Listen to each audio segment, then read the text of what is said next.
Hey, all. My name is Paul Borosky, and I am the owner of Quality Business Plan. And what I'd like to do today is to share some tips and tricks on how to write a cafe business plan.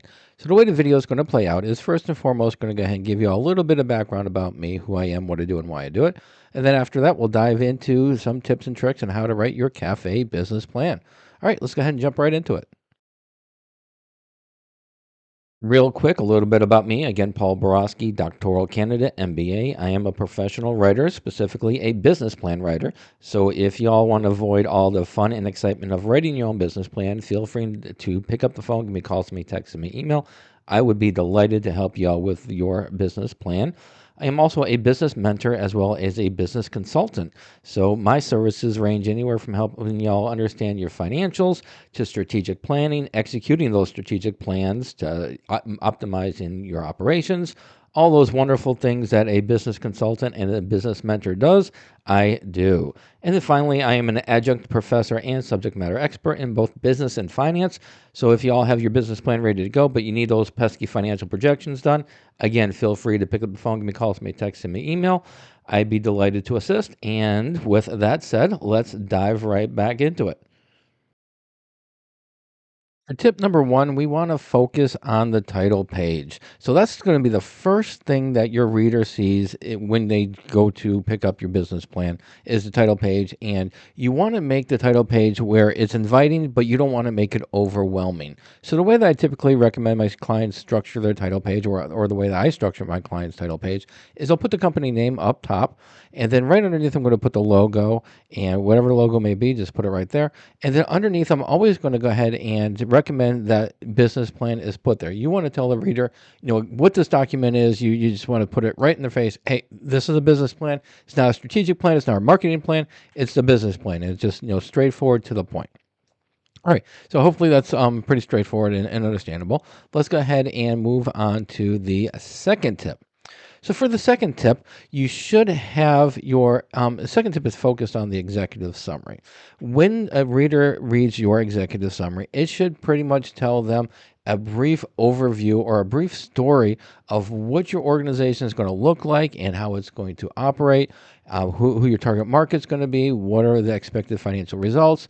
And finally, always, I can't stress this enough, you want to make sure your funding request is last. You want to the way that I typically structure it is I'll label the executive summary. Well, executive summary. The first paragraph, I'm always going to introduce the organization. Here's where the company is. Here's what it does, and then I'll briefly describe some of the items that are, that are going to be involved in the executive summary. For this example, for a cafe, you might have croissants, gourmet sandwiches, artisan coffees, and such like that. So, give them a brief overview of what your menu is going to entail. And then, from there, dive into your target market. Who's going to be your target market? You don't want to go too deep into the target market, especially for a cafe. Well, cafe, you're going to be targeting people in a 10-mile radius, who just enjoy, light meals and a great place to relax. You don't want to get into too many details, but you just want to tell them, really specific, really in general, who your target market is going to be. Once you lay the foundation, once you tell them, hey, this is what we're going to do and how we're going to do it, and this is what we're targeting, that's when you get into the financial highlights. You want to let them know what you think your projections are going to be, what you think that your costs are going to be, and what your net profits are going to be for the first year. Once you set that all up, that's when you say, in order to attain all this good stuff, you're going to need this amount of funding, and here is the term that you expect, and here's the interest rates that you expect.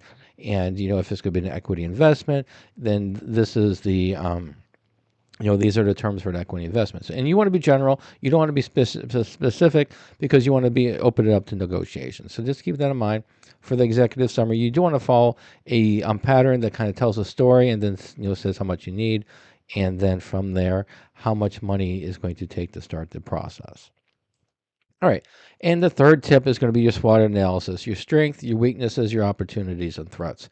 Now, when I review a business plan or edit a business plan for a client, I can't tell you how often I get where they just stack up their weaknesses and they stack up their threats, and they've got 2 or 3 strengths and they got 2 or 3 opportunities. I mean, it's just painting a real bad picture. Even if that's the case, if you really think hard about it, that hey, you're starting this business, there's got to be some good reasons why you're doing it. It's not just for kicks and giggles. So make sure your strength at least double as compared to what your weaknesses are. For example, the strength I've got started for this template right here. I've got 3 strengths, whereas the weaknesses are 2. So it outnumbers it, but it doesn't double it. I probably should add another strength right here. For opportunities, I've got opportunities, for 3 opportunities with 2 threats. And so again, I should probably add another opportunity, because you always want to double your strength and your opportunities as compared to your weaknesses and your threats. Also, when you're doing your weaknesses and you're doing your threats, don't make it so specific to your company that they're going to say, wow, I didn't even think that this is going to be a problem for this particular company. That's not the point of putting that into the business plan. Maybe for your for in-house usage of a SWOT analysis, great, but not when you're going to put it into the wild.